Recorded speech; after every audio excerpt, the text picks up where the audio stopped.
Dans les couloirs froids d'un château que personne n'ose défier, un jeune homme que tous croyaient insignifiant a vu, une nuit, ce qu'il n'aurait jamais dû voir. Depuis cet instant, son cœur ne bat plus de la même manière, et les murs de pierre semblent murmurer son nom comme un avertissement.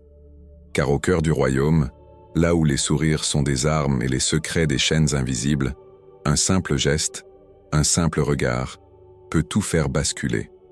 Et pourtant, malgré la peur, malgré le poids écrasant du silence, quelque chose d'inattendu naît entre deux âmes que tout oppose. Une lumière fragile, interdite, qui menace de briser des années de loyauté, de devoir et d'apparence. Une émotion si forte qu'elle pourrait renverser le destin d'un royaume entier, ou le condamner à jamais. Mais avant que cette histoire ne commence vraiment, quelque chose se produit cette nuit-là, quelque chose que personne ne pourra ignorer. Un souffle retenu. Un pas derrière une porte, puis une voix glaciale qui s'élève dans l'obscurité. « Toi, que fais-tu ici ?» Les cloches de la cathédrale sonnèrent 3 fois dans la nuit glaciale, leur écho se répercutant contre les murs de pierre du château comme un avertissement que personne n'écoutait. Liane se tenait immobile derrière la lourde tapisserie représentant la bataille de Crécy, ses doigts agrippant le tissu brodé avec une force qu'il ne contrôlait plus. Son cœur battait si fort qu'il craignait que le bruit ne trahisse sa présence. À travers l'espace étroit entre le mur et la tenture, il pouvait voir la silhouette de la reine Amalia, assise sur le rebord de la fenêtre de la galerie nord, ses épaules tremblant sous les sanglots qu'elle étouffait dans ses mains. Personne ne devait jamais voir la reine pleurer. C'était une règle non écrite, mais absolue dans ce royaume où les apparences valaient plus que la vérité. Pourtant, là, dans l'obscurité précédant l'aube, Amalia pleurait comme une femme brisée, et Liane, le bouffon de la cour qui n'était censé apporter que des rires, se trouvait témoin involontaire de cette détresse interdite. Il avait quitté ses quartiers pour chercher un peu d'air frais après une nuit d'insomnie, hanté par des souvenirs d'un passé qu'il tentait d'oublier. Jamais il n'aurait imaginé découvrir ce secret déchirant. La reine portait encore sa robe de velours bleu nuit du banquet royal, mais ses cheveux châtains, habituellement coiffés en tresses élaborées ornées de perles, tombaient librement sur ses épaules.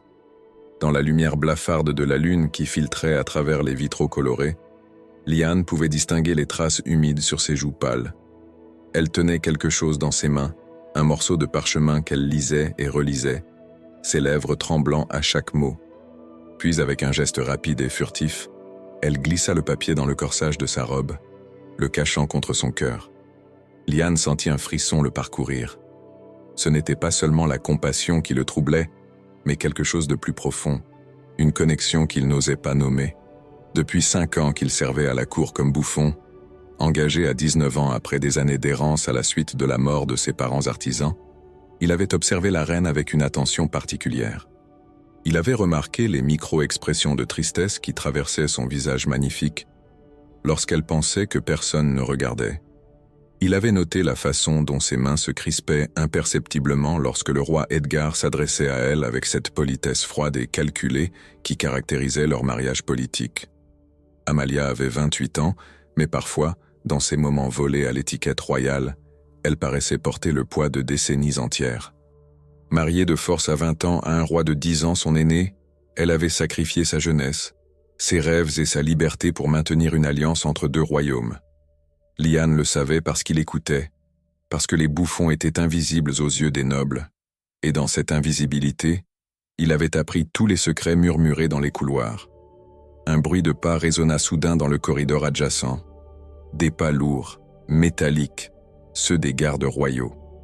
Liane sentit la panique monter en lui comme une vague brûlante. S'il était découvert ici à cette heure, espionnant la reine, même involontairement, les conséquences seraient désastreuses.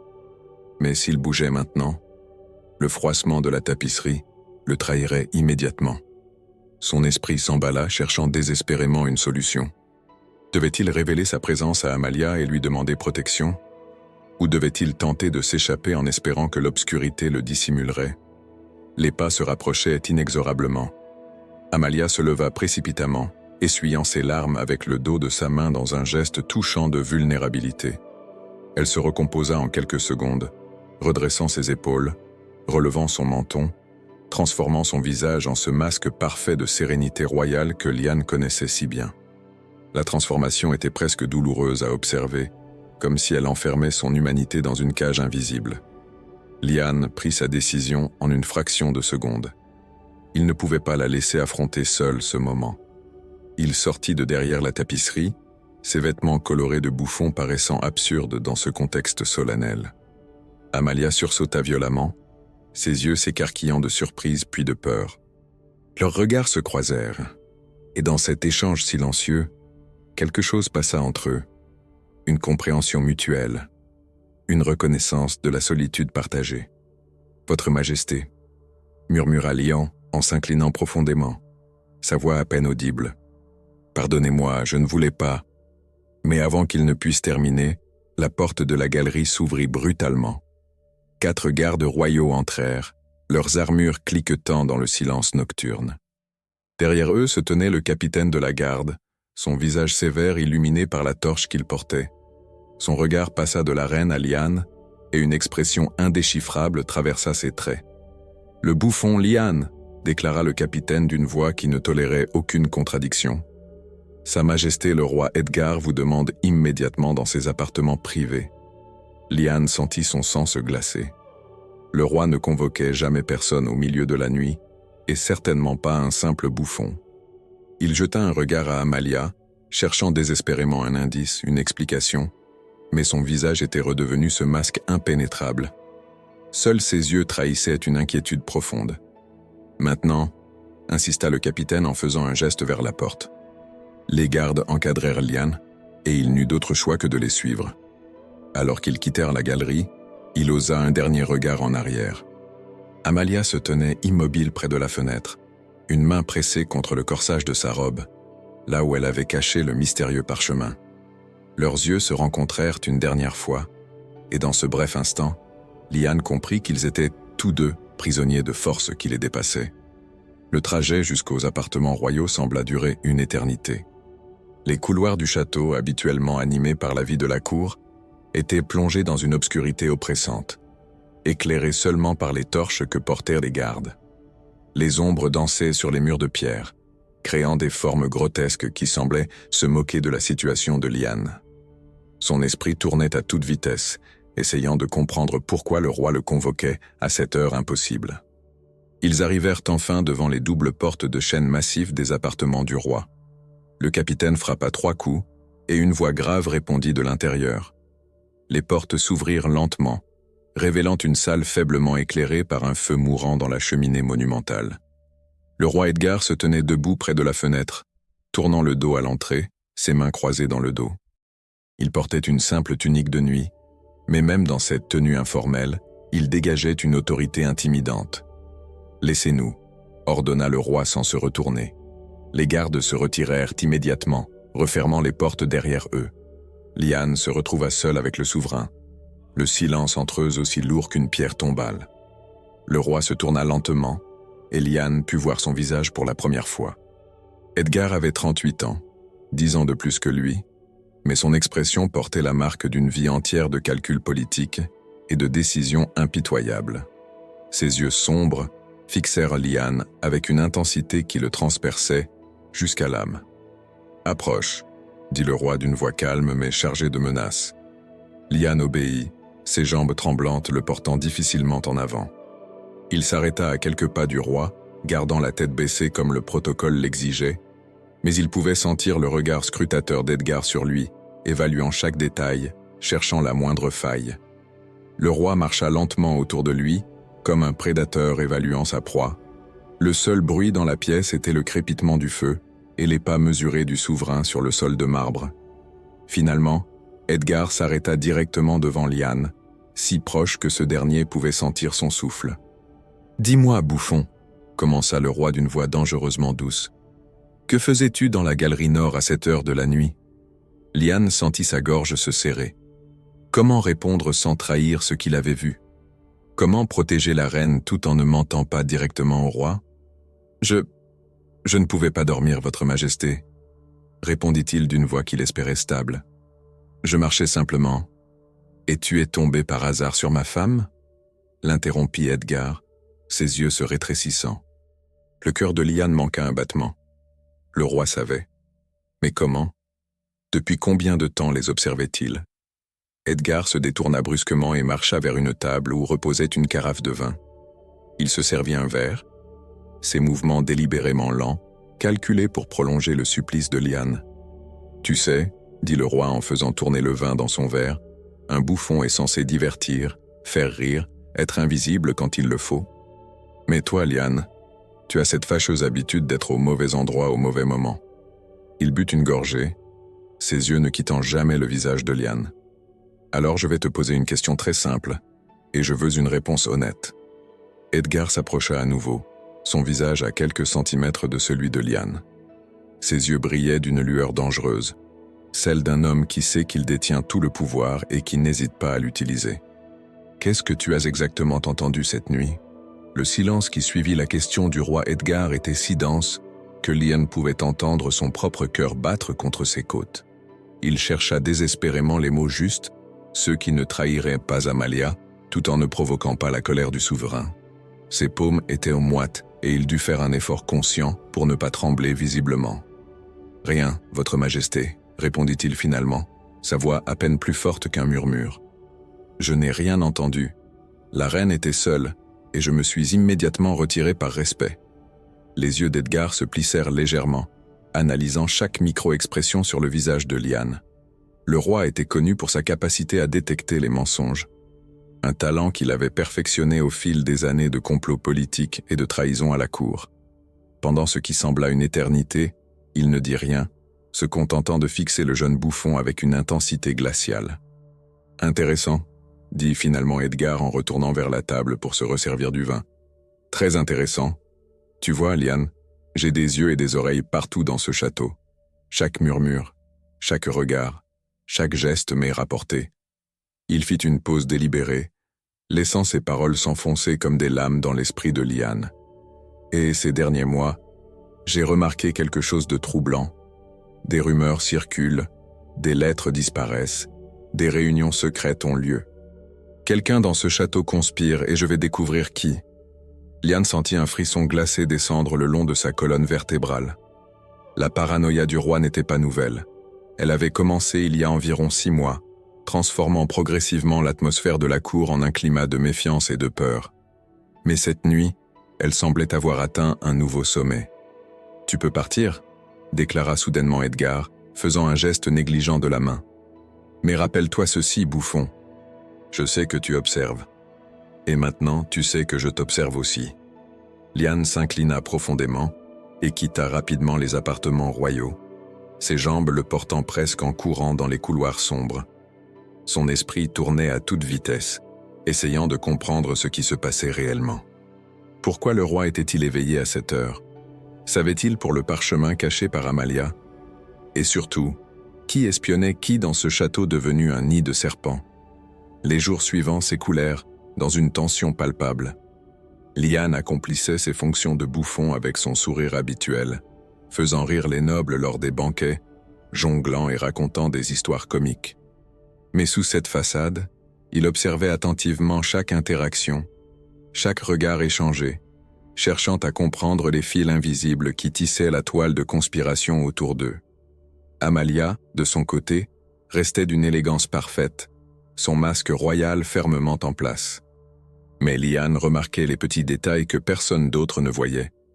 La façon dont ses doigts se crispaient autour de sa coupe de vin, le tremblement presque imperceptible de ses lèvres quand le roi s'adressait à elle, la manière dont ses yeux cherchaient furtivement ceux de Liane pendant les repas, comme si elle cherchait une encre dans cette tempête. Ce fut lors d'un grand banquet, 3 jours après la confrontation nocturne, que l'incident se produisit. La grande salle était remplie de nobles, de diplomates étrangers et de conseillers, tous vêtus de leurs plus beaux atours. Les tables croulaient sous les plats somptueux et le vin coulait à flots. Liane venait de terminer une performance particulièrement réussie qui avait fait rire même les plus sérieux des courtisans. Alors qu'il s'inclinait devant l'assemblée, un noble qu'il ne connaissait que vaguement, le duc de Montclair, se leva pour applaudir. Dans son geste apparemment maladroit, il renversa sa coupe de vin, et dans la confusion qui s'ensuivit, quelque chose tomba de sa manche directement au pied de Liane. C'était une petite enveloppe scellée avec de la cire noire, un détail qui glaça immédiatement le sang de Liane. Le duc s'excusa profusément, attirant l'attention de tous sur l'incident. Lian se pencha rapidement pour ramasser l'enveloppe, espérant la faire disparaître discrètement. Mais dans ce moment précis, il croisa le regard d'Amalia. Ses yeux étaient écarquillés de terreur, et elle secouait imperceptiblement la tête, comme pour lui dire de ne pas toucher à cette lettre. Mais il était trop tard. Liane avait déjà l'enveloppe dans sa main. Il la glissa rapidement dans sa poche sous son costume de bouffon, essayant de faire comme si de rien n'était. Le duc se rassit, un sourire étrange jouant sur ses lèvres, et le banquet reprit son cours normal. Pourtant, Liane sentait des dizaines d'yeux sur lui, analysant chacun de ses mouvements. Dès qu'il le put, il s'excusa et quitta la grande salle, se dirigeant vers les jardins du château pour pouvoir examiner l'enveloppe en privé. La nuit était froide, et une brume légère flottait entre les rosiers. Il s'assit sur un banc de pierre, ses mains tremblant légèrement alors qu'il brisait le seau de cire noire. À l'intérieur, il n'y avait qu'une seule phrase, écrite dans une calligraphie élégante mais menaçante. « La loyauté a un prix. Êtes-vous prêt à le payer ?» Liane relut les mots plusieurs fois, essayant de déchiffrer leur signification. Était-ce une menace? Une offre? Un test? Et qui l'avait envoyé? Le duc de Montclair était-il simplement un messager, ou faisait-il partie d'un complot plus vaste? On cherche à comprendre les mystères de la nuit. La voix douce mais chargée d'inquiétude le fit sursauter.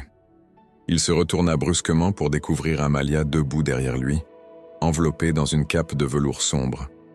Dans la lumière argentée de la lune, elle paraissait éthérée, presque irréelle, ses cheveux tombant librement sur ses épaules, comme cette nuit dans la galerie. « Votre Majesté » commença Liane en se levant précipitamment, cachant instinctivement la lettre derrière son dos. « Vous ne devriez pas être ici. Si quelqu'un nous voit... »« Je sais, » l'interrompit-elle, sa voix teintée d'une lassitude profonde. « Je sais tous les risques, mais j'ai vu ce qui s'est passé dans la salle. Cette lettre, elle n'était pas destinée à tomber par accident. » Elle s'approcha lentement, et Liane put voir les larmes contenues dans ses yeux magnifiques. Dans ce moment, loin du protocole et des regards scrutateurs, elle n'était plus la reine distante et parfaite, mais simplement une femme épuisée, effrayée, cherchant désespérément quelqu'un en qui avoir confiance. « Montrez-moi » demanda-t-elle doucement. Liane hésita un instant, puis lui tendit l'enveloppe. Elle la lut rapidement, et il vit son visage pâlir davantage. Ses doigts se crispèrent sur le papier, le froissant légèrement. « C'est pire que je le pensais » murmura-t-elle, plus pour elle-même que pour Liane. « Ils essaient de vous utiliser contre moi. » Un bruit métallique résonna soudain depuis l'autre côté du jardin, comme si quelqu'un avait fait tomber quelque chose. Amalia et Liane se figèrent instantanément, leurs regards se croisant dans un mélange de peur et de compréhension mutuelle. Quelqu'un les observait, quelqu'un les écoutait. Sans un mot, Amalia fit volte-face et disparut dans l'ombre des allées, sa cape ondulant derrière elle comme les ailes d'un oiseau blessé. Liane resta seule, l'enveloppe froissée toujours dans sa main, le cœur battant si fort qu'il craignait qu'on ne l'entende à travers tout le château. Ce n'est que lorsqu'il retourna enfin dans ses quartiers, épuisé et terrifié, qu'il découvrit la véritable horreur. Sur sa paillasse, soigneusement disposée pour qu'il ne puisse pas le manquer, se trouvait un second document. Celui-ci était plus élaboré, écrit sur un parchemin officiel avec le sceau royal. Liane le déplia avec des mains tremblantes et lut les mots qui allaient changer le cours de sa vie. C'était une accusation formelle contre la reine Amalia, l'accusant de trahison, de conspiration contre le roi et de manipulation de membres de la cour pour renverser le royaume. Et au bas du document, là où les témoins devaient signer, il y avait déjà une signature, celle du duc de Montclair. La deuxième ligne, vide, attendait un nom, le sien. Liane ne dormit pas cette nuit-là.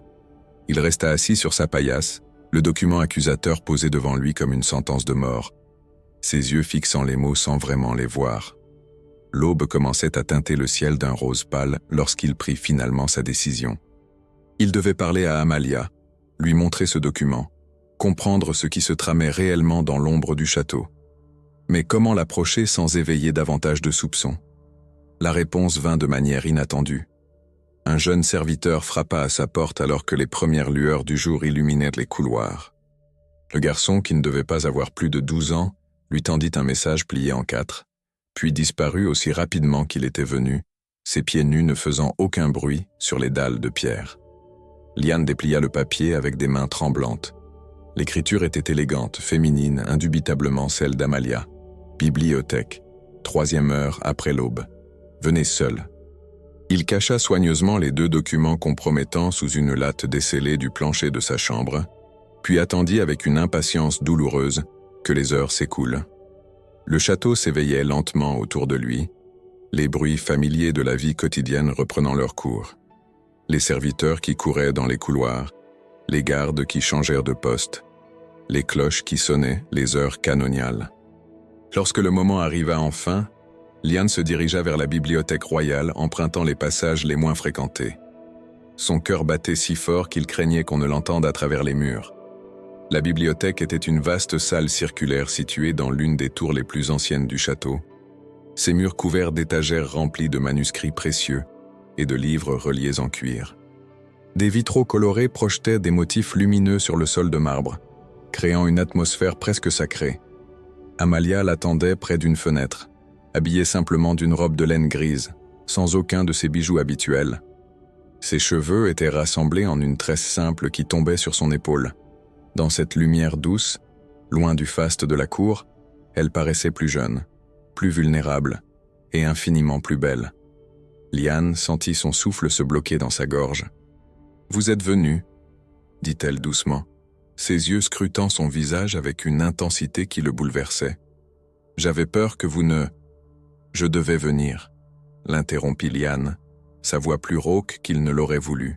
« Votre Majesté, il y a des choses que vous devez savoir, des choses terribles. » Pour la première fois depuis qu'il la connaissait, Amalia laissa tomber complètement son masque royal. Ses épaules s'affaissèrent légèrement, et elle ferma les yeux un instant, comme si elle rassemblait son courage pour affronter ce qui allait suivre. « Je sais, » murmura-t-elle. « Je sais que quelqu'un cherche à me détruire. Mais Liane, vous devez comprendre que ce n'est pas vous qu'ils veulent vraiment. Vous n'êtes qu'un pion dans un jeu beaucoup plus vaste et dangereux. » Elle s'approcha de lui, si près qu'il pouvait sentir le parfum délicat de lavande qui émanait de ses cheveux. Ses yeux, d'un brun profond mêlé de nuances dorées, le fixaient avec une intensité qui le paralysait. « Racontez-moi tout, » dit-elle. « N'ayez pas peur. Ici, entre ces murs, nous ne sommes pas reines et bouffons. Nous sommes simplement 2 personnes qui cherchons la vérité. » Liane prit une profonde inspiration et commença à lui raconter la découverte du document dans ses quartiers, l'accusation formelle de trahison, la signature du duc de Montclair. À mesure qu'il parlait, il voyait le visage d'Amalia se transformer, passant de la surprise à la compréhension, puis à une détermination farouche. « Montclair » répéta-t-elle avec amertume. « J'aurais dû m'en douter. Il fait partie de la vieille garde, ceux qui n'ont jamais accepté mon mariage avec Edgar, qui me voient comme une étrangère venue perturber leurs plans. » Elle se détourna et marcha vers l'une des étagères, ses doigts effleurant distraitement les dos des livres. Liane observait chaque mouvement, fascinée malgré lui par la grâce naturelle de ses gestes. « Il y a 8 ans, » commença-t-elle d'une voix chargée d'émotion, « j'avais 20 ans et des rêves plein la tête. Je croyais encore aux contes de fées, à l'amour véritable, à la possibilité d'être heureuse. Puis on m'a informé que j'épouserais un roi que je n'avais jamais rencontré, pour sceller une alliance politique dont je ne comprenais même pas les enjeux. » Elle se retourna vers lui, et Liane vit des larmes briller dans ses yeux. « Edgar n'est pas un mauvais homme, » continua-t-elle. « Il n'est pas cruel, il ne me maltraite pas. Mais il ne m'aime pas non plus. Je suis pour lui ce que je suis pour tous les autres. Un objet précieux, une pièce sur l'échiquier politique, une couronne vivante. Jamais une femme, jamais Amalia. » Liane sentit quelque chose se briser en lui en entendant ces mots. Sans réfléchir, guidé par un instinct qu'il ne contrôlait plus, il s'approcha d'elle et prit doucement sa main dans la sienne. Elle ne se retira pas, mais au contraire, Ses doigts se refermèrent sur les siens avec une force désespérée. « Vous n'êtes pas qu'une couronne pour moi », dit-il avec une sincérité brute. « Depuis le premier jour où je vous ai vu, j'ai vu la femme derrière le masque. J'ai vu votre gentillesse envers les serviteurs, votre compassion pour les plus faibles, votre force silencieuse face à l'adversité. Vous êtes Amalia, et vous méritez tellement plus que ce que ce château vous offre. » Leurs regards se verrouillèrent, et dans ce moment suspendu, le monde autour d'eux sembla disparaître. Il n'y avait plus ni roi, ni reine, ni protocole, ni danger. Seulement deux âmes qui se reconnaissaient enfin. Amalia leva sa main libre et caressa doucement la joue de Liane, ses doigts tremblant légèrement contre sa peau. Il ferma les yeux, se perdant dans cette sensation, dans cette connexion qu'il avait si longtemps niée. « Liane », murmura-t-elle, sa voix à peine audible. « Un bruit métallique retentit soudain depuis la pièce adjacente, celle où étaient de conserver les manuscrits les plus anciens. Un son distinct, celui d'une épée heurtant accidentellement une armure. Ils se séparèrent brusquement, le charme rompu par la réalité brutale du danger qui les entourait. Quelqu'un était là, souffla Amalia, son visage devenu livide. Quelqu'un nous écoutait. Liane se précipita vers la porte de la pièce adjacente, mais elle était vide. Pourtant, sur une table près de l'entrée, il remarqua quelque chose qui n'était pas là auparavant, un gant de cuir noir, celui que portaient les gardes d'élite du roi. Celui qui les espionnait venait de leur laisser un message clair. Ils n'étaient plus en sécurité nulle part. Il retourna vers Amalia, le gant à la main, et vit dans ses yeux la même peur qu'il ressentait. Mais il y avait aussi autre chose, une détermination nouvelle, une force née de leur connexion naissante. « Nous devons découvrir qui est derrière tout cela », dit-elle fermement. « Et nous devons le faire ensemble. Ces documents, ces accusations, tout cela fait partie d'un plan pour nous séparer, pour me détruire en vous utilisant. » Elle prit le gant de ses mains et l'examina attentivement. « Ce gant appartient à la garde d'élite. Mais regardez ici, » dit-elle en montrant une petite marque sur le cuir. « C'est le symbole de la famille Montclair. Ce n'était pas un garde qui nous espionnait, mais quelqu'un déguisé en garde. » Liane sentit les pièces du puzzle commencer à s'assembler dans son esprit. Si Montclair allait jusqu'à infiltrer ces hommes déguisés en gardes royaux, cela signifiait que la conspiration était bien plus profonde qu'il ne l'avait imaginé. « Il faut que je retourne dans mes quartiers, » dit Liane. « Le document que j'ai trouvé, il pourrait contenir d'autres indices. » Amalia hocha la tête, puis, dans un geste impulsif qui les surprit tous les deux, elle se pencha et déposa un baiser léger sur sa joue. « Soyez prudent, » murmura-t-elle. « Vous êtes devenu plus précieux pour moi que vous ne pouvez l'imaginer. » Avant qu'il ne puisse répondre, elle quitta rapidement la bibliothèque, laissant Liane seul avec le battement fou de son cœur et la sensation persistante de ses lèvres sur sa peau. Il attendit quelques minutes avant de partir à son tour, empruntant un chemin différent. Mais lorsqu'il arriva à ses quartiers, la terreur le saisit. La porte était entr'ouverte, et à l'intérieur, tout avait été retourné. Ses maigres possessions étaient éparpillées sur le sol, sa paillasse éventrée. Et la latte sous laquelle il avait caché les documents, elle avait été arrachée. Les papiers avaient disparu. Le sang de Liane se glaça dans ses veines, alors qu'il contemplait le chaos de sa chambre dévastée. Celui qui avait fait cela ne cherchait pas simplement à voler les documents, il voulait envoyer un message clair. Nulle part n'était sûr, personne n'était à l'abri. Ses mains tremblaient, tandis qu'il ramassait les vestiges de ses maigres possessions éparpillées sur le sol de pierre froide. Parmi les débris, il remarqua quelque chose de nouveau, quelque chose qui n'était pas là auparavant. Un petit morceau de tissu déchiré, du velours bleu nuit, la même couleur que la robe qu'Amalia portait lors de cette nuit fatidique dans la galerie. Son cœur se serra douloureusement. Quelqu'un essayait de créer des preuves, de tisser un lien visible entre lui et la reine, de transformer leur connexion naissante en arme contre elle. Il cacha rapidement le morceau de tissu dans sa poche et entreprit de remettre un semblant d'ordre dans sa chambre, son esprit tournant à toute vitesse pour comprendre la prochaine étape de cette conspiration diabolique. Les jours suivants furent une torture silencieuse. Liane accomplissait ses fonctions de bouffon avec son sourire habituel, Mais chaque rire lui semblait faux, chaque plaisanterie sonnait creux. Il observait constamment autour de lui, cherchant à identifier qui pouvait être l'espion, qui tirait les ficelles de cette machination. Le duc de Montclair était rarement visible à la cour, ce qui rendait impossible de le confronter ou même de l'observer. Ce fut lors d'une soirée pluvieuse, alors que le château était plongé dans une atmosphère lugubre, qu'Amalia trouva le moyen de lui faire parvenir un nouveau message. Cette fois, ce n'était pas un jeune serviteur qui vint, mais une dame de compagnie âgée, dame Marguerite, l'une des rares personnes en qui la reine avait encore confiance. La vieille femme glissa discrètement un parchemin dans la main de Liane alors qu'il passait dans le couloir menant aux cuisines. « La reine a besoin de vous », murmura-t-elle si bas qu'il dut se pencher pour l'entendre. « Chapelle privée, minuit, c'est urgent. » Liane acquiesça imperceptiblement et la dame de compagnie s'éloigna rapidement, sa silhouette courbée disparaissant dans l'ombre des escaliers. Il attendit la nuit avec une anxiété grandissante, chaque minute semblant s'étirer à l'infini. Lorsque les cloches sonnèrent finalement minuit, il se glissa hors de ses quartiers, empruntant les passages secrets que seuls les serviteurs de longue date connaissaient. La chapelle privée était une petite salle voûtée située dans l'aile ouest du château, rarement utilisée depuis que la reine avait cessé d'y venir prier régulièrement. Des cierges brûlaient doucement sur l'autel, projetant des ombres dansantes sur les fresques murales représentant des scènes bibliques. Amalia l'attendait agenouillée devant l'autel, ses mains jointes en prière, mais Liane pouvait voir la tension dans ses épaules, la rigidité de sa posture. « Amalia » murmura-t-il en s'approchant, oubliant pour la première fois toute étiquette royale. Elle se leva et se tourna vers lui, et ce qu'il vit sur son visage le bouleversa.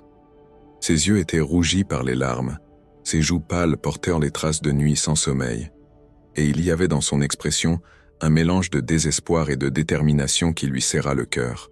« Ils ont trouvé d'autres documents », dit-elle sans préambule, sa voix tremblante. « Des lettres prétendument écrites de ma main, parlant de renverser Edgar, de prendre le contrôle du royaume avec l'aide de conspirateurs étrangers. Tout est faux, Liane, tout est fabriqué de toutes pièces, mais l'écriture ressemble tellement à la mienne que même moi, je doute en les regardant. » Liane franchit rapidement la distance qui les séparait et prit ses mains dans les siennes, sentant leur froideur glaciale. « Je vous crois, » dit-il avec une intensité farouche. « Je sais que vous êtes incapable de trahison. Mais qui pourrait avoir accès à votre écriture? Qui pourrait la reproduire avec une telle précision ?» Amalia ferma les yeux, une larme solitaire roulant sur sa joue. « Mon propre scribe, » murmura-t-elle. « Maître Aldric, qui a servi ma famille pendant des années avant de me suivre ici lors de mon mariage. Je lui confiais tout, mes pensées les plus intimes, mes correspondances privées. Si quelqu'un l'a corrompu ou menacé, alors ils ont accès à tout, » compléta Liane, sentant le poids terrible de cette révélation. Elle hocha la tête, puis leva les yeux vers lui, et dans ce regard, il vit une vulnérabilité si profonde qu'elle lui coupa le souffle. « Edgar devient de plus en plus distant, » continua-t-elle d'une voix brisée. « Il me regarde avec suspicion maintenant, comme si j'étais devenue une étrangère dangereuse. Ce mariage n'a jamais été fondé sur l'amour, mais au moins il y avait du respect, une forme de compréhension mutuelle. Maintenant, même cela disparaît. Je suis en train de perdre tout ce pourquoi j'ai sacrifié ma jeunesse, mes rêves, ma liberté. » Liane ne put supporter davantage de la voir souffrir ainsi. Il l'attira doucement contre lui, et elle vint se blottir dans ses bras, ses épaules secouées par des sanglots silencieux. Il caressa ses cheveux avec une tendresse infinie, murmurant des mots de réconfort, sentant son propre cœur se briser pour elle. « Vous n'êtes pas seule, » murmura-t-il contre ses cheveux. « Je suis là, Amalia. Je serai toujours là. » Elle leva son visage vers lui, ses yeux brillants de larmes reflétant la lumière tremblante des cierges. Dans ce moment, suspendus entre le désespoir et quelque chose de plus profond, de plus dangereux, leurs visages se rapprochèrent lentement. Liane pouvait sentir son souffle chaud contre ses lèvres, voir les battements rapides de son cœur dans la veine délicate de son cou. « Liane » souffla-t-elle, son nom sur ses lèvres comme une prière et une question à la fois. « Je sais que c'est de la folie. » murmura-t-il, son front touchant le sien.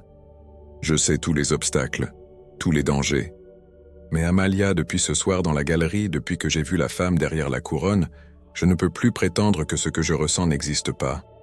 Moi non plus, avoua-t-elle dans un souffle. Et cela me terrifie plus que toutes les conspirations, plus que toutes les accusations. Parce que pour la première fois de ma vie, je ressens quelque chose de vrai, quelque chose qui n'appartient qu'à moi. Leurs lèvres se touchèrent enfin dans un baiser doux et désespéré, chargé de toute la solitude accumulée, de tous les rêves brisés, de tout l'espoir impossible.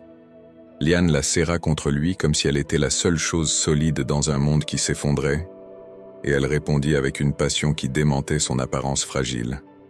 Lorsqu'ils se séparèrent enfin, tous deux tremblants et bouleversés, Amalia posa sa main sur sa joue, ses doigts traçant tendrement les contours de son visage. « Aidez-moi à comprendre, » supplia-t-elle. « Aidez-moi à découvrir qui fait cela et pourquoi. Ensemble, peut-être pourrons-nous démêler ces fils avant qu'ils ne m'étranglent complètement. » Liane hocha la tête avec détermination. « Nous devons retrouver votre scribe, » dit-il. « Si Aldric a été corrompu ou menacé, il est la clé de tout. Savez-vous où il se trouve ? » « Il a des quartiers dans la tour des scribes, » répondit Amalia. « Mais depuis quelques jours, je ne l'ai pas vu à la cour. Dame Marguerite m'a dit qu'il était souffrant, mais maintenant cela ressemble à une disparition opportune, » compléta Liane. Un bruit de pas résonna soudain dans le couloir adjacent. Ils se séparèrent immédiatement, Amalia se replaçant devant l'autel comme si elle priait, Liane se dissimulant derrière un pilier. Un jeune serviteur passa rapidement, portant un plateau, trop concentré sur sa tâche pour remarquer quoi que ce soit d'inhabituel. Lorsque le silence retomba, Amalia se tourna vers Liane, son visage retrouvant une expression de détermination malgré les traces de larmes. « Demain soir, » dit-elle à voix basse, « Dame Marguerite organisera une distraction dans les cuisines. Pendant ce temps, vous pourrez fouiller les quartiers d'Aldric, chercher n'importe quoi qui pourrait expliquer sa complicité ou prouver qu'il a été forcé. Et si je trouve quelque chose ? Alors nous saurons enfin contre qui nous nous battons réellement, » répondit-elle. « Et peut-être, juste peut-être, nous pourrons arrêter cette machination avant qu'il ne soit trop tard. » Elle s'approcha une dernière fois, déposa un baiser léger sur ses lèvres, puis quitta rapidement la chapelle, le laissant seul avec le battement désordonné de son cœur et le poids écrasant de ce qu'ils venaient de se promettre. Mais ce que ni l'un ni l'autre ne savaient, c'est que dans l'ombre de la galerie supérieure, une silhouette avait tout observé, tout entendu, et dans ses mains se trouvait déjà un nouveau document, celui qui scellait définitivement leur destin. La nuit suivante arriva avec une lenteur insupportable. Liane passa la journée dans un état de tension permanente, accomplissant ses fonctions de bouffon avec un sourire qui cachait l'anxiété dévorante qui rongeait ses entrailles. Chaque regard qu'il croisait lui semblait chargé de soupçons. Chaque murmure dans les couloirs paraissait le concerner. Il observait discrètement les nobles durant le dîner, étudiant leurs expressions, cherchant à identifier qui parmi eux pouvait être l'architecte de cette conspiration diabolique. Le duc de Montclair était absent une fois de plus, ce qui n'étonnait personne puisqu'il avait la réputation d'être un homme solitaire, préférant ses terres à la vie de cour. Mais Liane remarqua autre chose de troublant. Plusieurs nobles échangeaient des regards significatifs, comme s'ils partageaient un secret que personne d'autre ne connaissait. Le comte de Belmont, la marquise d'Orléans, le baron de Sancerre, tous semblaient liés par un fil invisible de complicité. Amalia, quant à elle, maintenait sa façade royale avec une perfection presque douloureuse à observer. Assise à la droite du roi Edgar, elle souriait poliment, répondait aux questions avec grâce, incarnait l'image même de la reine parfaite. Mais Liane voyait ce que personne d'autre ne pouvait voir. La tension dans ses épaules, la manière dont ses doigts se crispaient imperceptiblement autour de sa coupe de vin, le regard vide qu'elle portait parfois au loin, comme si elle se trouvait déjà ailleurs, loin de cette prison dorée. Le roi Edgar, lui, était différent. Sa paranoïa, qui couvait depuis 6 mois, semblait avoir atteint un nouveau degré d'intensité. Il scrutait chaque personne autour de la table avec une méfiance palpable. Et lorsque son regard se posait sur Amalia, Liane y décelait quelque chose de nouveau. Non plus seulement de l'indifférence, mais de la suspicion active, presque de l'hostilité. Quelqu'un avait clairement alimenté ses doutes, versé du poison dans son esprit déjà fragilisé. Lorsque le banquet prit fin, Liane attendit patiemment dans ses quartiers que le château s'endorme.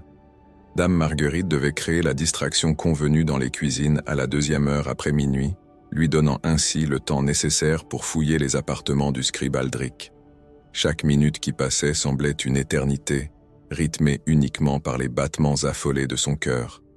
Enfin, le moment arriva. Il entendit au loin les cris de surprise et d'agitation venant des cuisines, suivis du bruit de pas précipités des gardes se dirigeant vers le tumulte. Dame Marguerite avait accompli sa part du plan. Liane se glissa hors de sa chambre, empruntant les escaliers de service qui menaient à la tour des scribes. L'obscurité était presque totale, éclairée seulement par quelques torches espacées qui créaient plus d'ombre qu'elles n'apportèrent de lumière. Les quartiers d'Aldric se trouvaient au 3e étage de la tour, une petite pièce encombrée de manuscrits, de plumes et de pots d'encre. Liane força délicatement la serrure avec un outil qu'il avait emprunté aux cuisines, son cœur battant si fort qu'il craignait de réveiller tout le château. La porte s'ouvrit enfin avec un grincement sinistre qui lui glaça le sang. À l'intérieur, tout semblait en ordre à première vue. Les manuscrits étaient soigneusement rangés, le bureau immaculé, chaque objet à sa place. Trop en ordre, pensa Liane, comme si quelqu'un avait effacé toute trace de vie récente. Il commença à fouiller méthodiquement, ouvrant les tiroirs, examinant les documents, cherchant n'importe quel indice qui pourrait éclairer la situation. Ce fut sous un tas de parchemins vierges, cachés dans un compartiment secret du bureau, qu'il découvrit enfin ce qu'il cherchait. Plusieurs lettres, écrites de la main d'Aldric, adressées à une personne dont le nom était soigneusement omis. Liane les lut rapidement, sentant l'horreur monter en lui à mesure qu'il comprenait l'ampleur de la trahison. Aldric décrivait avec précision comment il avait copié l'écriture de la reine, comment il avait fabriqué de fausses correspondances, comment il avait été payé une somme considérable pour participer à cette conspiration. Mais ce qui glaça vraiment le sang de Liane fut la dernière phrase de la dernière lettre. La reine tombera avant la pleine lune, comme vous l'avez ordonné, et avec elle, tous ceux qui osaient la défendre. La pleine lune.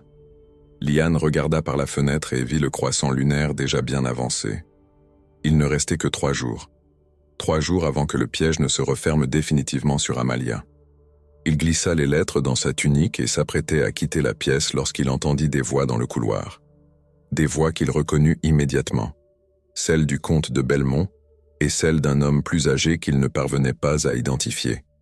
Il se cacha rapidement derrière une lourde armoire, retenant son souffle alors que les pas se rapprochaient.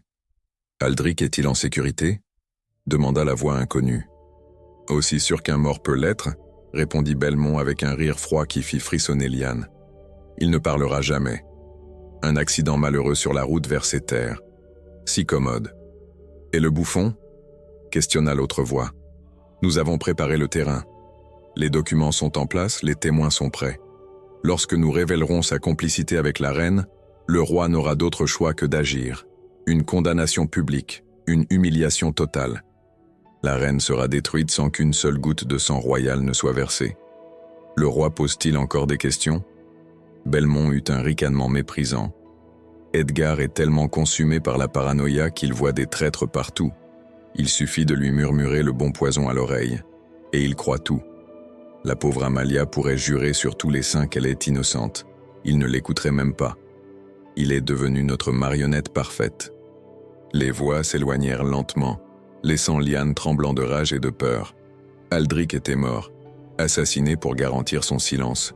Et eux, ils planifiaient de détruire Amalia en utilisant Liane comme l'arme finale. Mais qui était cet autre homme ?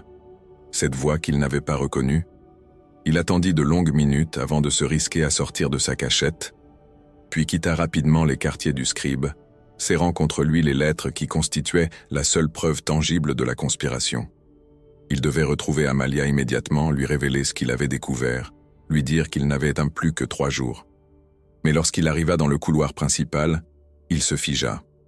Amalia était là, debout près d'une fenêtre, en grande discussion avec le roi Edgar.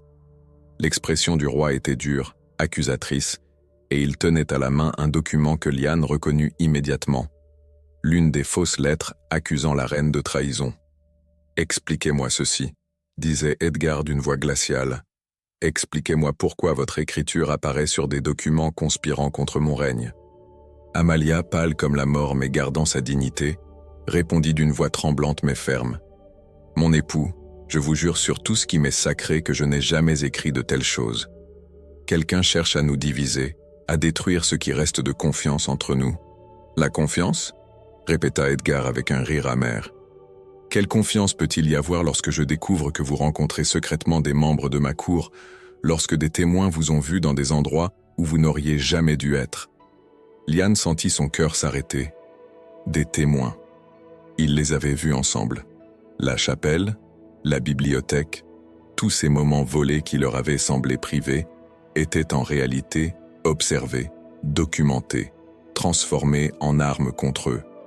Le roi se pencha vers Amalia, sa voix baissant d'un ton mais gagnant en menace. « On m'a dit que vous accordez une attention particulière à notre bouffon, que vous le rencontrez en privé.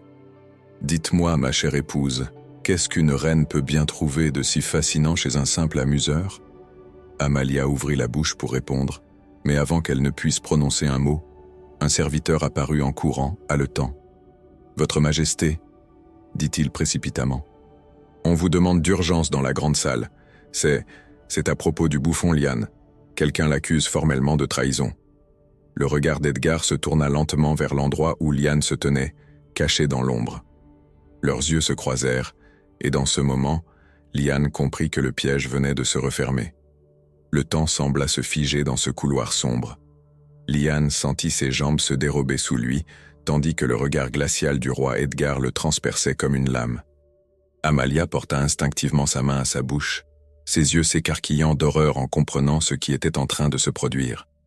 Le serviteur, mal à l'aise devant le silence pesant, répéta d'une voix tremblante sa déclaration concernant l'accusation formelle. « Amenez-le » ordonna finalement Edgar d'une voix dénuée d'émotion, mais chargée d'une autorité qui ne tolérait aucune contestation. 2 gardes apparurent comme par magie de l'ombre et se saisirent de Liane par les bras, leurs poignes de fer s'enfonçant douloureusement dans sa chair. Il ne résista pas, sachant que toute opposition ne ferait qu'aggraver sa situation déjà désespérée. Tandis qu'il le traînait vers la grande salle, il croisa une dernière fois le regard d'Amalia. Dans ses yeux brillaient des larmes non versées, un mélange de terreur, de culpabilité et quelque chose d'autre, quelque chose de plus profond que Liane n'osa pas nommer de peur que cela ne rende tout encore plus douloureux. La grande salle était déjà remplie de nobles et de courtisans, comme si tout le château avait été convoqué pour assister à ce spectacle.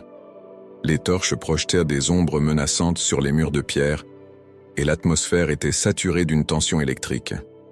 Au centre de la pièce se tenait le duc de Montclair, flanqué du comte de Belmont et de plusieurs autres nobles que Liane reconnaissait comme faisant partie du cercle le plus influent de la cour. Les gardes forcèrent Liane à s'agenouiller devant le roi qui venait de prendre place sur son trône. Amalia entra quelques instants plus tard, sa posture royale parfaitement maintenue malgré la pâleur mortelle de son visage. Elle prit place sur le trône adjacent, mais Liane pouvait voir ses mains trembler légèrement sur les accoudoirs. « Duc de Montclair », commença Edgar d'une voix qui résonnait dans toute la salle. « Vous avez demandé cette audience urgente pour porter des accusations graves contre mon bouffon. Parlez. » Montclair s'avança, son visage arborant une expression de regret soigneusement calibrée qui ne trompait pas Liane une seule seconde. « Votre Majesté, c'est avec un cœur lourd que je dois révéler ce que j'ai découvert. Ce jeune homme, Liane, que nous avons tous cru être un simple amuseur loyal, est en réalité au cœur d'une conspiration visant à déstabiliser votre règne. » Un murmure parcourut l'assemblée. Liane serra les dents, refusant de montrer la moindre émotion sur son visage. « De graves accusations nécessitent des preuves solides, » répondit Edgar, bien que son ton suggérait qu'il était déjà convaincu. « Et j'en ai, Majesté », répliqua Montclair en faisant signe à un serviteur qui apporta une cassette de bois. « Nous avons découvert ces documents cachés dans les quartiers du bouffon. Des lettres, des plans, des correspondances secrètes. » Il ouvrit la cassette et en sortit plusieurs parchemins que Liane reconnut immédiatement comme étant ceux qui avaient disparu de sa chambre. Mais il y en avait d'autres maintenant, des documents qu'il n'avait jamais vus, tous portant apparemment son écriture. « Comment puis-je écrire quoi que ce soit ?» intervint soudainement Liane, sa voix claire malgré la peur qui lui serrait la gorge. « Je suis orphelin depuis l'âge de 7 ans. Mes parents, artisans modestes, sont morts avant d'avoir pu m'enseigner les lettres. Je ne sais ni lire ni écrire. Ce fut la vérité brute, crue, celle qu'il avait toujours cachée par honte. Depuis 17 ans qu'il était orphelin, depuis qu'un décret royal injuste avait ruiné l'atelier de ses parents et les avait poussés à la mort par désespoir, il avait survécu grâce à son esprit vif et sa capacité à divertir, mais jamais il n'avait eu l'occasion d'apprendre à écrire. Un silence stupéfait tomba sur l'assemblée. Même Montclair sembla momentanément déstabilisé, n'ayant manifestement pas anticipé cette révélation. Mais il se reprit rapidement, son visage reprenant son masque d'accusateur implacable.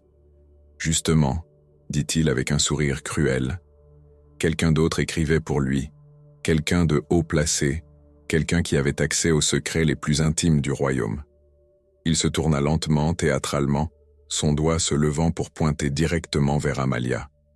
La reine elle-même. L'exclamation collective qui suivit fut assourdissante. Amalia se leva brusquement de son trône, son visage passant de la pâleur à une rougeur indignée. « C'est un mensonge abject !» s'écria-t-elle, sa voix résonnant avec une force que personne ne lui connaissait. « Je n'ai jamais conspiré contre mon époux, jamais trahi mon royaume. » « Alors comment expliquez-vous ceci ?» rétorqua Montclair en brandissant un autre document.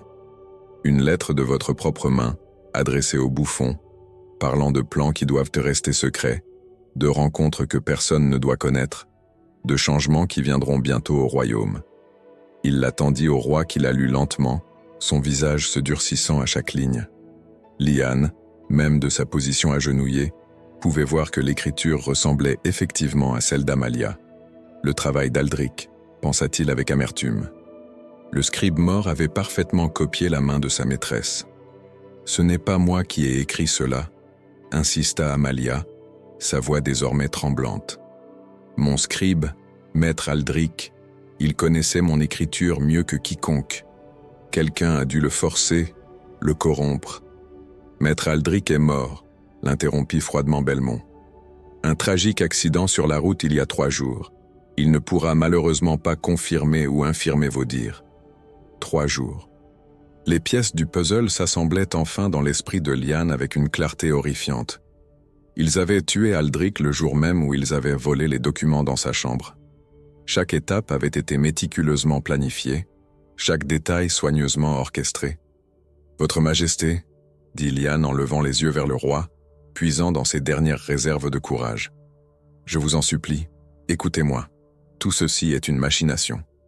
J'ai trouvé des preuves dans les quartiers d'Aldric, des lettres qui révèlent la véritable conspiration. » Il tenta de porter sa main à sa tunique où il avait caché les lettres compromettantes, mais les gardes le maintinrent fermement. « Fouillez-le » ordonna Edgar. Un garde plongea sa main dans la tunique de Liane et en sortit les lettres qu'il avait découvertes. Mais lorsqu'il les déplia pour les montrer au roi, Liane sentit son cœur sombrer dans un abîme de désespoir. Les lettres avaient été changées. Ce n'étaient plus les confessions d'Aldric détaillant la conspiration, mais d'autres documents, des fausses correspondances entre lui et Amalia, parlant d'amour interdit et de plans pour fuir ensemble. « Non », murmura Liane, la réalité de la trahison le frappant comme un coup de poing. « Non, ce n'étaient pas ces lettres. Quelqu'un les a échangées. Dans les quartiers d'Aldric, quelqu'un. Mais personne ne l'écoutait. Les nobles se regardaient avec des expressions scandalisées. Les murmures enflèrent comme une marée. Un bouffon et une reine. Une liaison impossible qui expliquait tous les mystères, toutes les rencontres secrètes, tous les regards échangés. Edgar se leva lentement de son trône, son visage une carte de pierre où la fureur et la douleur se disputèrent la suprématie. Il descendit les marches avec une lenteur délibérée, s'approchant de Liane toujours maintenue à genoux par les gardes. Puis, sans prévenir, il gifla le jeune homme avec une force qui lui fit tourner la tête, le goût du sang emplissant sa bouche. « Vous avez osé » siffla le roi entre ses dents. « Vous avez osé toucher à ce qui m'appartient. » « Elle ne vous appartient pas » répliqua Liane avant même de pouvoir s'en empêcher, le sang coulant de sa lèvre fendue. « Amalia n'est la propriété de personne. Elle est une femme, un être humain qui mérite d'être vu, entendu, aimé pour ce qu'elle est vraiment. » Le silence qui suivit était absolu. Tous les regards se tournèrent vers Amalia qui se tenait debout, les larmes coulant librement sur ses joues, sa main pressée contre son cœur. Dans ses yeux brillait quelque chose de nouveau, une reconnaissance, une acceptation de la vérité qu'elle avait si longtemps niée. « Edgar, dit-elle d'une voix brisée, mais claire, je n'ai jamais conspiré contre toi. Je n'ai jamais trahi le royaume. Mais je ne peux pas nier que Liane dit la vérité sur une chose. Je ne suis pas une propriété. Je suis une femme qui a sacrifié sa vie entière pour un mariage sans amour, pour un rôle que je n'ai jamais choisi. » Elle descendit lentement de son trône, chaque pas résonnant comme un coup de marteau dans le silence de la salle. « Et oui, continua-t-elle, sa voix devenant plus forte, j'ai trouvé en Liane quelque chose que je n'avais jamais connu auparavant. Quelqu'un qui me voyait vraiment, qui voyait Amalia et non la couronne. » Les mots d'Amalia résonnèrent dans la grande salle comme un coup de tonnerre, chaque syllabe tombant sur l'assemblée médusée, avec le poids d'une sentence divine. Les nobles échangeaient des regards incrédules, certains scandalisés, d'autres secrètement fascinés par le courage insensé de la reine qui osait défier ouvertement son époux devant toute la cour. Liane, toujours agenouillée entre les gardes, leva les yeux vers elle, son cœur se gonflant d'un mélange d'admiration, de terreur et d'amour si intense qu'il en avait le souffle coupé. Le roi Edgar resta immobile pendant de longues secondes, son visage passant par une succession d'émotions. Surprise, incrédulité, rage, puis quelque chose de plus profond, de plus douloureux. Pour la première fois depuis des années, le masque du souverain impassible se fissura, révélant l'homme blessé derrière la couronne. « Vous admettez donc votre trahison » dit-il finalement, sa voix étrangement calme, comme si quelque chose en lui s'était brisé au-delà de toute réparation. Devant tous ces témoins, devant Dieu lui-même, vous admettez avoir déshonoré votre position, votre mariage, votre royaume. Amalia redressa ses épaules, essuyant ses larmes d'un geste digne. Dans la lumière tremblante des torches, elle paraissait à la fois fragile et indestructible, une femme qui avait finalement trouvé le courage de dire sa vérité. « Je n'admets aucune trahison politique », répondit-elle avec une fermeté qui surprit même Liane. « Toutes ces lettres, ces documents prétendant que je conspire contre le royaume, ce sont des fabrications, des mensonges, tissés par ceux qui cherchent à nous détruire tous les deux, Edgar. Mais je ne nierai pas que mon cœur a trouvé refuge ailleurs que dans ce mariage sans âme. » Un murmure scandalisé parcourut l'assemblée. Le duc de Montclair arbora un sourire satisfait, comme si tout se déroulait exactement selon son plan. Belmont échangea un regard complice avec plusieurs autres nobles, leurs expressions trahissant leur victoire imminente. « Cela suffit », déclara soudainement Edgar en levant la main pour imposer le silence. « J'ai entendu assez de confessions pour ce soir. Garde, emmenez le bouffon dans les cachots. Quant à vous, Amalia, vous resterez confinée dans vos appartements jusqu'à ce que je décide de votre sort. »« Non !» s'écria Liane, en se débattant contre les gardes qui le relevaient brutalement. « Ne lui faites pas de mal. Tout ceci est de ma faute, j'ai... »« Silence !» tonna Edgar, sa voix retrouvant toute son autorité royale. « Tu as déjà fait assez de dégâts, bouffon. Tu seras jugé demain matin, devant toute la cour, et ta punition sera exemplaire. » Alors que les gardes commençaient à traîner Liane hors de la salle, Amalia fit un pas en avant, sa voix s'élevant claire et déterminée au-dessus du tumulte. « Attendez !» Tous se figèrent. Le roi se retourna lentement vers son épouse, une expression d'avertissement glacial sur son visage. Mais Amalia ne recula pas. Elle marcha vers le centre de la salle, chaque pas résonnant avec une détermination nouvelle. « Edgar !» dit-elle en s'adressant directement à lui, ignorant les protocoles qui exigeaient qu'elle l'appelle « Votre Majesté » en public. « Je te demande une faveur, une seule, au nom de ces 8 années où j'ai été une épouse fidèle à tes intérêts politiques, où j'ai maintenu les apparences, où j'ai sacrifié ma jeunesse et mes rêves pour ce royaume. » Le roi la fixait avec une expression indéchiffrable. Autour d'eux, le silence était si profond qu'on aurait pu entendre tomber une plume. « Parle !» dit-il finalement, sa voix dénuée d'émotion. « Donne-moi cette nuit, » demanda Amalia. « Une nuit pour rassembler mes pensées, pour prier, pour faire la paix avec mon destin. Et demain, lors de cette audience publique que tu organises, je te promets de dire toute la vérité. Pas celle que ces conspirateurs ont fabriquée, mais la vraie vérité sur ce qui se passe réellement dans ce château. Montclair intervint immédiatement, sa voix chargée de fausses préoccupations. « Votre Majesté, c'est trop risqué. La reine pourrait tenter de fuir, de détruire des preuves, de... » « La reine n'ira nulle part, » l'interrompit Edgar sans quitter Amalia des yeux. Elle sera sous garde constante dans ses appartements, sans possibilité de communiquer avec quiconque. Il fit une pause, étudiant le visage de celle qui avait été son épouse pendant 8 longues années, cherchant peut-être quelques traces de la jeune femme qu'il avait épousée, ou peut-être déjà en train de la voir comme une étrangère. « Soit, » dit-il finalement. « Tu auras ta nuit. Mais à l'aube, tout sera révélé, et les conséquences seront inévitables. » Amalia inclina la tête en signe de remerciement, puis, dans un geste qui stupéfia toute l'assemblée, elle se tourna vers Lian. Leurs regards se croisèrent à travers la distance qui les séparait, et dans cet échange silencieux passa tout ce qu'ils ne pouvaient dire à voix haute. Les regrets, les espoirs, l'amour impossible, et quelque chose qui ressemblait étrangement à un adieu. Les gardes emmenèrent finalement Lian, le traînant hors de la grande salle tandis que les nobles commençaient à se disperser, leurs murmures créant une cacophonie de scandales et de spéculations. Dans les escaliers descendant vers les cachots, Lian entendit des bribes de conversation, des théories sur ce qui allait se passer, des paris sur le châtiment qui l'attendait.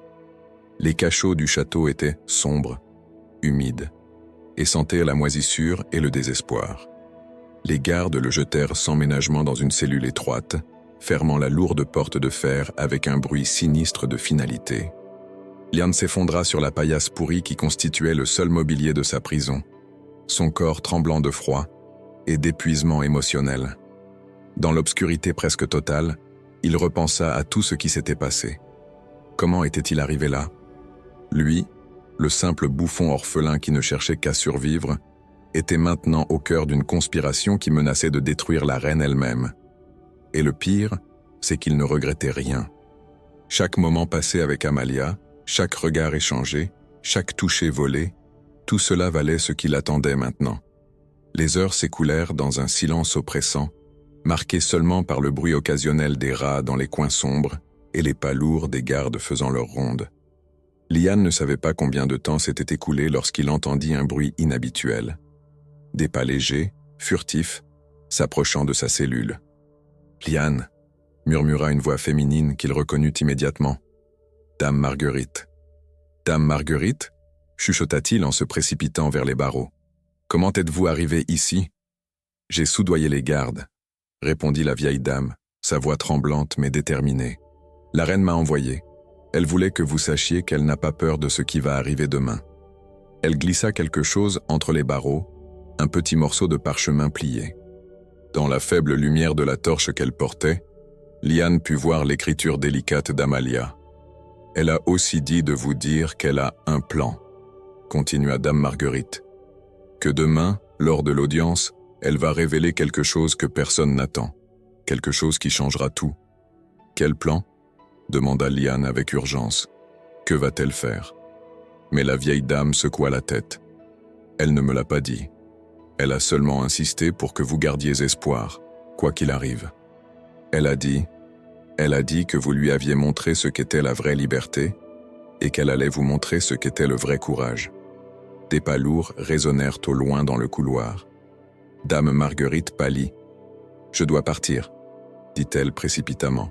« Lisez sa lettre. Et rappelez-vous qu'elle fait cela par choix, pas par obligation. » Elle disparut dans l'ombre aussi rapidement qu'elle était venue, laissant Lian seul avec le parchemin serré dans ses mains tremblantes. Il s'approcha de la minuscule fenêtre de sa cellule d'où filtrait un rayon de lune et déplia le papier. L'écriture d'Amalia dansait devant ses yeux dans la faible lumière. « Mon très cher Lian, demain je ferai quelque chose que je n'ai jamais eu le courage de faire auparavant. Je choisirai mon propre destin, quelles qu'en soient les conséquences. Tu m'as appris qu'une vie sans amour véritable n'est qu'une cage dorée. Je refuse de vivre plus longtemps dans cette cage. Aie confiance en moi, comme j'ai confiance en toi. Avec tout mon amour, Amalia. » Lian serra la lettre contre son cœur, les larmes brûlant ses yeux. Il ne savait pas ce qu'elle avait prévu, mais il savait une chose avec certitude.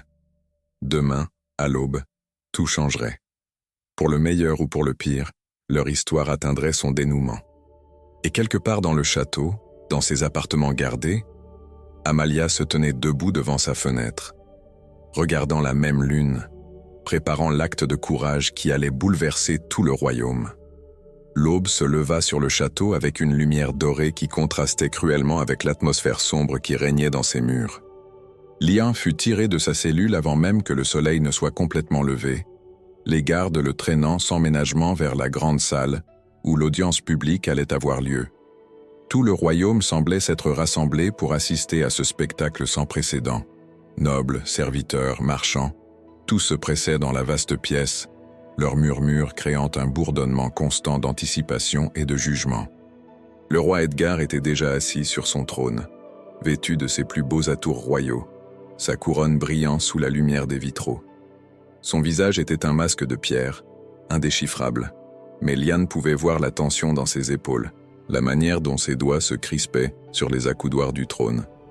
À côté de lui, le trône d'Amalia était vide, créant un vide visible qui semblait aspirer toute l'attention de la salle.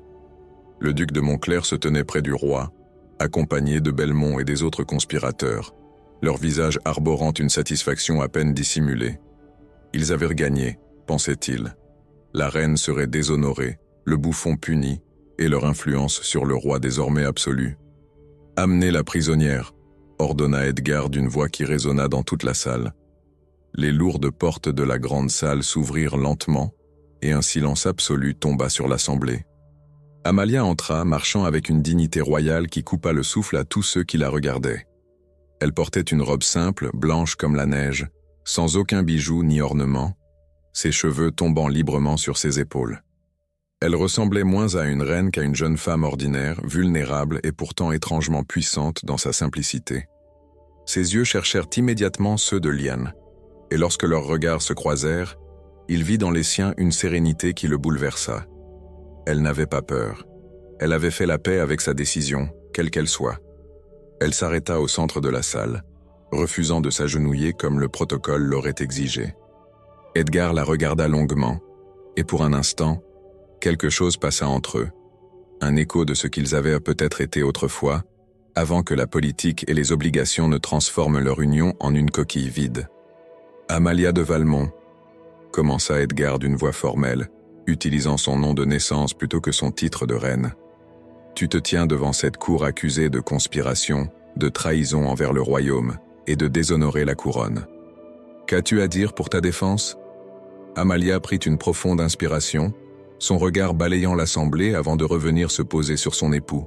« Edgar », dit-elle doucement, sa voix claire portant jusqu'aux coins les plus reculés de la salle. « Je vais te dire la vérité, toute la vérité, et je demande à tous ceux présents ici d'être témoins de mes paroles. » Elle fit quelques pas vers le trône, ses mains jointes devant elle, non pas en supplication mais en détermination tranquille. « Il y a 8 ans, j'avais 20 ans et j'ai été mariée à un homme que je ne connaissais pas, pour sceller une alliance que je ne comprenais pas. J'ai accepté ce destin parce qu'on m'avait appris que le devoir passait avant tout, que le bonheur personnel était un luxe que les gens de notre rang ne pouvaient s'offrir. » Les murmures commencèrent à enfler, mais Edgar leva la main pour imposer le silence, son regard fixé intensément sur Amalia. « Pendant ces 8 années, continua-t-elle, sa voix se chargeant d'émotion, j'ai été une épouse loyale. J'ai maintenu les apparences, j'ai souri lors des banquets, j'ai joué mon rôle de reine parfaite. Mais je n'ai jamais conspiré contre toi, Edgar. Je n'ai jamais trahi ce royaume. Toutes ces lettres, ces documents prétendant le contraire, sont des fabrications. » Elle se tourna vers Montclair, son regard devenant acéré comme une lame. « Des fabrications créées par ceux qui cherchent à nous diviser, à affaiblir la couronne pour mieux la contrôler. Mon scribe, maître Aldric, a été forcé de copier mon écriture avant d'être assassiné pour garantir son silence. N'est-ce pas, duc de Montclair ?» Un silence stupéfait tomba sur la salle. Montclair pâlit légèrement, mais se reprit rapidement. « Ce sont des accusations sans fondement, protesta-t-il, de simples diversions pour... » « J'ai des preuves, l'interrompit une voix tremblante depuis l'arrière de la salle. Tous les regards se tournèrent vers l'origine de la voix. Un jeune homme que Lian reconnut comme étant l'apprenti d'Aldric s'avança timidement, tenant une sacoche de cuir. « Avant de mourir, dit le jeune homme, sa voix devenant plus forte. Maître Aldric m'a confié ces documents. Il m'a dit de les remettre à la reine si quelque chose lui arrivait. Il savait qu'il était en danger. Dame Marguerite apparut à ses côtés, prenant la sacoche et la portant directement au roi. Edgar l'ouvrit avec des mains tremblantes et commença à lire, son visage changeant progressivement d'expression à mesure qu'il découvrait le contenu.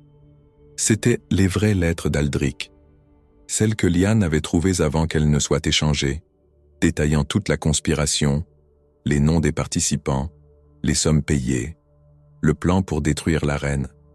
C'est impossible, balbutia Belmont, réalisant trop tard que leur plan s'effondrait.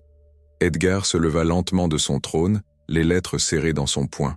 Son regard passa de Montclair à Belmont, puis aux autres conspirateurs, une fureur glaciale remplaçant son expression habituelle de méfiance paranoïaque. « Garde !» ordonna-t-il d'une voix terrible. « Arrêtez le duc de Montclair, le comte de Belmont et tous ceux dont les noms apparaissent dans ces documents. Ils seront jugés pour trahison. » Le chaos éclata dans la salle. Les gardes se précipitèrent vers les conspirateurs qui tentèrent de fuir, mais il était trop tard. Montclair fut saisi alors qu'il tentait d'atteindre une porte latérale, son visage déformé par la rage et la peur.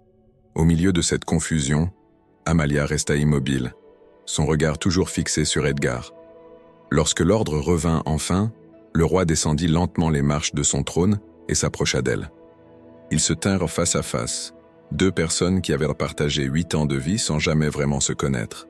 « Tu avais raison », dit Edgar doucement, sa voix audible seulement pour elle et ceux qui se trouvaient à proximité immédiate. « Surtout, j'ai laissé ma paranoïa m'aveugler, j'ai écouté les mauvaises personnes, j'ai transformé notre mariage en une prison pour nous deux. » Amalia secoua doucement la tête, ses yeux brillants de larmes non versées. « Nous étions tous deux prisonniers, Edgar, prisonniers de nos devoirs, de nos rôles, de ce que le monde attendait de nous. Mais je ne peux plus continuer ainsi. Je ne peux plus vivre une vie qui n'est pas la mienne. » Elle prit une profonde inspiration et dit les mots qui allaient changer le cours de l'histoire. « Je renonce au trône. Je renonce à mon titre de reine. Je choisis ma liberté. » Un silence absolu tomba sur la salle, si profond qu'on aurait pu entendre battre les cœurs. Edgar la regarda avec une expression complexe, mélange de douleur, de compréhension et peut-être même de respect. « Tu es certaine ?» demanda-t-il doucement. « Tu abandonnes tout, le pouvoir, la richesse, la sécurité. »« Je n'abandonne rien qui ait jamais vraiment été mien, » répondit Amalia avec une sérénité qui illuminait son visage. « Je choisis simplement d'être enfin moi-même. » Elle se tourna vers Lyanne, qui la regardait avec un mélange d'admiration et d'incrédulité. Sans hésitation, elle traversa la salle et lui tendit la main. Il la prit, se levant de sa position agenouillée, ses doigts s'entrelaçant avec les siens. « Je choisis l'amour, » dit-elle clairement, sa voix résonnant dans toute la salle. « Je choisis la vérité. Je choisis une vie où je peux être Amalia, simplement Amalia, avec quelqu'un qui me voit vraiment. » Edgar les regarda pendant un long moment, puis, dans un geste qui surprit tout le monde, il hocha lentement la tête. « Alors va, » dit-il, sa voix chargée d'une émotion qu'il ne cherchait plus à cacher. « Va et trouve le bonheur que nous n'avons jamais pu nous donner l'un à l'autre. » Amalia et Lyanne marchèrent main dans la main vers les portes de la grande salle, sous les regards médusés de centaines de témoins. Certains étaient scandalisés, d'autres secrètement admiratifs, mais tous savaient qu'ils assistaient à quelque chose d'extraordinaire. Une reine qui choisissait l'amour plutôt que le pouvoir. Ils quittèrent le château ce jour-là, sans fortune, sans titre, sans rien d'autre que les vêtements qu'ils portaient et l'amour qu'ils partageaient. Dame Marguerite leur donna quelques provisions et une bourse modeste, les larmes coulant sur ses joues ridées. L'apprenti d'Aldric leur souhaita bonne chance, heureux d'avoir pu contribuer à révéler la vérité. Alors qu'ils franchissaient les portes du château et commençaient à descendre la colline vers le village en contrebas, Amalia se retourna une dernière fois pour contempler les tours qui avaient été sa prison dorée pendant 8 ans. Lyanne serra sa main plus fort et elle lui sourit, un sourire vrai, libre, radieux. « Regrettes-tu » demanda-t-il doucement. Elle secoua la tête, ses yeux brillants de larmes de joie. « Comment pourrais-je regretter d'avoir enfin trouvé ma vie ?» Ils continuèrent leur chemin, deux silhouettes s'éloignant vers l'horizon, vers un avenir incertain, mais leur. Derrière eux, le château bourdonnait encore de scandales et de révélations. Devant eux, s'étendait un monde vaste et plein de possibilités. Ils ne savaient pas où ils iraient, comment ils survivraient, quels défis les attendaient. Mais ils savaient qu'ils les affronteraient ensemble, sans masque, sans couronne, juste deux âmes qui s'étaient reconnues dans l'obscurité et avaient choisi la lumière. Et pour la première fois de leur vie, tous deux étaient véritablement libres.